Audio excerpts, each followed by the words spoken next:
Everyone, welcome back to Monusanthu vlogs. ಹಾಗೆ ಎಲ್ರಿಗೂ good morning. ಇದು ಫ್ರೈಡೇ ಮಾರ್ನಿಂಗ್ ವ್ಲಾಗ್ ಆಗಿರುತ್ತೆ, ಅಂದರೆ ಫುಲ್ ಡೇ ವ್ಲಾಗು. ಇನ್ನು ನಾನೆದ್ದು ಕೆಲಸ ಎಲ್ಲ ಮುಗಿಸ್ಕೊಂಡು ಇನ್ನು ಪೂಜೆಗೆಲ್ಲ ರೆಡಿ ಮಾಡ್ಕೊಳ್ಳೋ ಅಷ್ಟೊತ್ತು ನನ್ನ ಮಗಳು ಎದ್ದೇ ಬಿಟ್ಲು. ಇನ್ನು ಹಾಗೆ ಅವಳನ್ನು ಸಹ ಇಟ್ಕೊಂಡು ಹಾಗೆ ಪೂಜೆ ಸಹ ಮಾಡ್ತಾ ಇನ್ನು ಇವತ್ತಿನ ದಿನಾನ ಶುರು ಮಾಡ್ತಾ ಇದ್ದೀನಿ.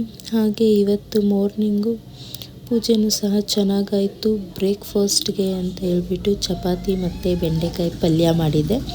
ಹಾಗೆ ಬೆಂಡೆಕಾಯಿ ಪಲ್ಯನ ಈಸಿ ಮತ್ತು ಟೇಸ್ಟಿಯಾಗಿ ಹೇಗೆ ಮಾಡೋದು ಅಂತ ಶೇರ್ ಮಾಡ್ತಾಯಿದ್ದೀನಿ ನಿಮ್ಮ ಜೊತೆ. ನಾನಿಲ್ಲಿ ಬೆಂಡೆಕಾಯಿನ ಹುರ್ಕೊತಾ ಇದ್ದೀನಿ, ಸಣ್ಣದಾಗಿ ಕಟ್ ಮಾಡಿಕೊಂಡು. ಹೀಗೆ ನೋಡಿ, ಉರಿಬೇಕಾದ್ರೆ ಈ ಥರ ಲೋಳೆ ಥರ ಬರುತ್ತಲ್ಲ, ಅಂಟು ಥರ, ಅದೆಲ್ಲ ಕಮ್ಮಿ ಆಗಬೇಕು ಅಂದರೆ ಸ್ವಲ್ಪ ಎಣ್ಣೆ ಮತ್ತು ಅರಿಶಿನ ಹಾಕ್ಕೊಳ್ಳೋದ್ರಿಂದ ಅದು ನೀಟಾಗಿ ಫ್ರೈ ಆಗುತ್ತೆ, ಹುಡಿಯಾಗಿರುತ್ತೆ. ಆ ಥರ ಲೋಳೆ ಅನಿಸಲ್ಲ.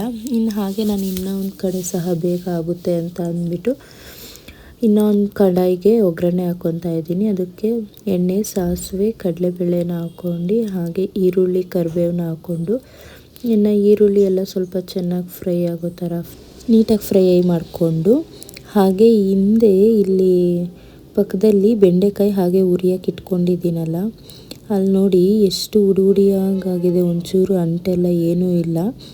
ಈ ಥರ ಸಿಮ್ಮಲ್ಲಿ ಇಟ್ಕೊಂಡು ಅರಿಶಿನ ಮತ್ತು ಇದು ಹಾಕೋದ್ರಿಂದ ಅಂಟೆಲ್ಲ ಇರಲ್ಲ. ಬೆಂಡೆಕಾಯಿ ಪಲ್ಯ ತಿನ್ನಬೇಕಾದ್ರೂ ಸಹ ಚೆನ್ನಾಗಿರುತ್ತೆ.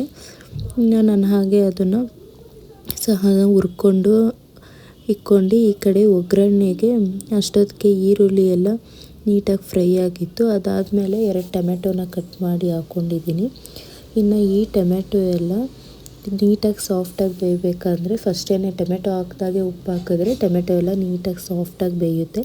ಇನ್ನು ಹಾಗೆ ಟೊಮೆಟೊ ಸಾಫ್ಟಾಗಿ ಬೆಂದಮೇಲೆ 2 ಸ್ಪೂನ್ ಸಾಂಬಾರು ಪುಡಿನ ಹಾಕ್ಕೊತಾ ಇದ್ದೀನಿ. ಹಾಕ್ಕೊಂಡು ಚೆನ್ನಾಗಿ ಅದನ್ನು ಸಹ ಫ್ರೈ ಮಾಡಿಕೊಂಡು, ಹಾಗೆ ನಾವು ಫ್ರೈ ಮಾಡಿ ಇಟ್ಕೊಂಡಿರ್ತಕ್ಕಂಥ ಬೆಂಡೆಕಾಯಿನ ಸಹ ಅದಕ್ಕೆ ಹಾಕ್ಕೊಂಡು ಚೆನ್ನಾಗಿ ಮಿಕ್ಸ್ ಮಾಡ್ಕೋಬೇಕು. ಇನ್ನು ಇದನ್ನು ಫುಲ್ಲು ನೀಟಾಗೆಲ್ಲ ಮಿಕ್ಸ್ ಮಾಡಿಕೊಂಡು ಹಾಗೆ ಸ್ವಲ್ಪ ಕಾಯಿ ತುರಿನ ಸಹ ಹಾಕ್ಕೋಬೇಕು. ಇನ್ನು ಹಸಿ ಕಾಯಿ ತುರಿನ ಹಾಕ್ಕೊಂಡು ಇನ್ನೊಂದು ಸತಿ ನೀಟಾಗಿ ಮಿಕ್ಸ್ ಮಾಡಿಕೊಂಡು ಒಂದು 2 ಮಿನಿಟ್ಸ್ನ ಲಿಡ್ನ ಕ್ಲೋಸ್ ಮಾಡಿ ಸಿಮ್ಮಲ್ಲಿಟ್ಟು ಹಾಗೆ ಸ್ವಲ್ಪ ಬೇಯಿಸಿದ್ರೆ ಇನ್ನು ಅದು ಸಹ ಮಸಾಲೆ ಎಲ್ಲ ನೀಟಾಗಿ, ಉಪ್ಪು ಖಾರ ಎಲ್ಲ ನೀಟಾಗಿ ಬೆಂಡೆಕಾಯಿಗೂ ಸಹ ಹಿಡ್ದಿರುತ್ತೆ. ನಾವು ಯಾಕಂದರೆ ಬೆಂಡೆಕಾಯಿಗೆ ಉಪ್ಪು ಮತ್ತು ಏನೂ ಹಾಕಿರಲ್ವಲ್ಲ, ಹಾಗಾಗಿ ಲಿಡ್ನ ಕ್ಲೋಸ್ ಮಾಡಿ 2 ಮಿನಿಟ್ಸ್ನ ಅದನ್ನು ಬೇಯಿಸಿದ್ರೆ ಇನ್ನೆಲ್ಲ ಚೆನ್ನಾಗಿ ಹಾಗೆ ಬೆಂದಿರುತ್ತೆ. ಇನ್ನು ಹಾಗೆ ಚಪಾತಿ ಮಾಡ್ಕೊಂಡಿದ್ನಲ್ಲ, ಹಾಗೆ ಬೆಂಡೆಕಾಯಿ ಪಲ್ಯ ಮತ್ತು ಚಪಾತಿ ಕಾಂಬಿನೇಷನ್ ತುಂಬ ಚೆನ್ನಾಗಿರುತ್ತೆ. ಹಾಗೆ ಊಟಕ್ಕೆ ಸೈಡ್ ಡಿಶ್ಶಾಗಿ ಸಹ ಮಾಡ್ಕೋಬೋದು ಪಲ್ಯನ. ಇನ್ನು ಹಾಗೆ ನಾನು ಎಲ್ಲ ಕೆಲಸ ಎಲ್ಲ ಮುಗಿಸ್ಕೊಂಡು ಇನ್ನು ಪಾಪುಗೂ ಎಲ್ಲ ನಿದ್ದೆ ಬಂದಿತ್ತಲ್ಲ, ಅವಳಿಗೂ ಎಲ್ಲ ಮಲಗಿಸಿ ನಾನು ಹಾಗೆ ಸ್ವಲ್ಪ ಹೊತ್ತು ಕೂತ್ಕೊಂಡು ಮೊಬೈಲ್ ನೋಡ್ತಾ ಇನ್ನು ಸ್ವಲ್ಪ ಹೊತ್ತು ಆದಮೇಲೆ ಬಂದು ಕಿಚನ್ನ ಕ್ಲೀನ್ ಮಾಡಿಕೊಂಡೆ. ಅಷ್ಟೊತ್ತು ನಮ್ಮ ಪಾಪುನೂ ಸಹ ಎದ್ದಿದ್ಲು. ಅವಳು ಎದ್ಮೇಲೆ ಸ್ವಲ್ಪ ಪಾತ್ರೆ ಎಲ್ಲ ತೊಳಿಬೇಕಿತ್ತಲ್ಲ, ಎಲ್ಲ ಸೌಂಡ್ ಆಗುತ್ತೆ ಅಂತ ಹೇಳ್ಬಿಟ್ಟು ಇನ್ನು ನಾನು ಅವಳು ಎದ್ದಳೋವರೆಗೂ ಸ್ವಲ್ಪ ಟಿ ವಿ ಎಲ್ಲ ನೋಡಿಕೊಂಡು ಆಮೇಲೆ ಅವಳು ಎದ್ಮೇಲೆ ಇನ್ನು ಪಾತ್ರೆ ತೊಳೆದಿರ್ತಕ್ಕಂಥ ಪಾತ್ರೆನೆಲ್ಲ ಜೋಡಿಸ್ಕೊಂಡು, ಅದು ಜೋಡಿಸಿರಲಿಲ್ಲ ಹಾಗೆ ಇತ್ತು.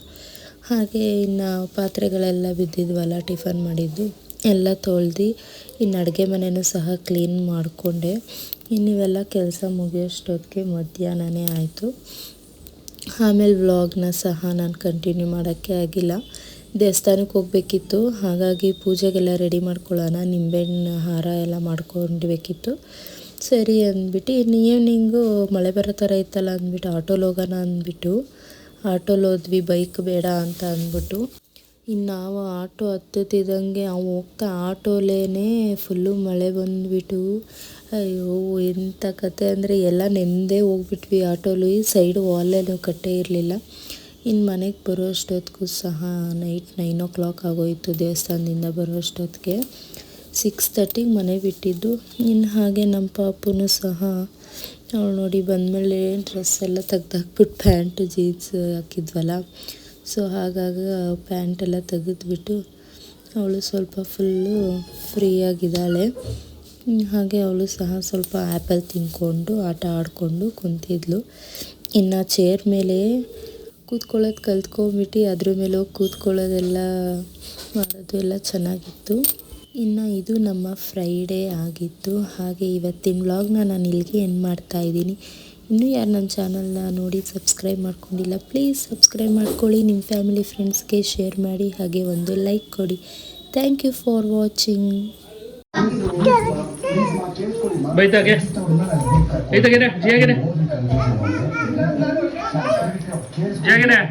ಪ್ಲೀಸ್ ಕೇಳಿಸ್ಕೊಳ್ಳಿ. ಕರ್ಕೊಂಡೋದ್ವಿ, ಒಳಗೆ ಹೋದ್ವಿ, ಬಿಟ್ವಿ, ಬಂದ್ವಿ. ಕರ್ಕೊಂಡು ಹೋಗ್ಬೇಕಾದ್ರೆ ಏನು ಪರಿಸ್ಥಿತಿ ನಾವು ಇದ್ರು ಅನ್ನೋದು ನಿಮಗೂ ಗೊತ್ತು. ಕರ್ಕೊಂಡು ಬಿಟ್ಟಾದ್ಮೇಲೆ